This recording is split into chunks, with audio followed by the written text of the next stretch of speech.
ఇక్కడ ఏ కాలంలో ఏబిసిడిఈఎఫ్జిహెచ్ అని ఉన్నాయి. ఇవన్నీ టైప్ చేసినాయి. అట్లా టైప్ చేయకుండా మనం ఏబిసిడిని ఎంటర్ చేయగలుగుతామా? ఉదాహరణకి ఇక్కడ ఏ, దాని తర్వాత బి అని ఎంటర్ చేసి ఈ రెండింటిని సెలెక్ట్ చేసి డ్రాగ్ చేస్తే వస్తుందా? రా, ఏమవుతుంది చూడండి. మళ్ళీ ఏబిఏ వస్తుంది. ఏబిసిడిఈఎఫ్జిహెచ్ రావట్లేదు. మరి ఎట్లా, ఏం చేయాలి?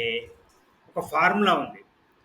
నేను ఈ కాలంలో ఈజ్ ఈక్వల్ టు చార్, చార్ అనే ఫార్ములా, బ్రాకెట్ ఓపెన్, తర్వాత రో, అది ఇంకొక ఫార్ములా. ఈ రెండిట్లో తర్వాత A65, రెండు బ్రాకెట్లు ఓపెన్ చేసినాం కాబట్టి రెండు బ్రాకెట్లు క్లోజ్ చేసి ఎంటర్ చేయండి. ఇప్పుడు ఇక్కడ ఏ వచ్చింది. దీన్ని ఫిల్ హ్యాండిల్ పట్టుకొని కిందికి డ్రాగ్ చేయండి. 26 రోస్ వరకు డ్రాగ్ చేస్తే మీకు అన్ని ఏబిసిడిఈఎఫ్జిహెచ్ అన్నీ వచ్చేసినాయి. ఈ రకంగా ఏబిసిడిని మనము వితౌట్ టైపింగ్ మనము ఎంటర్ చేయవచ్చు.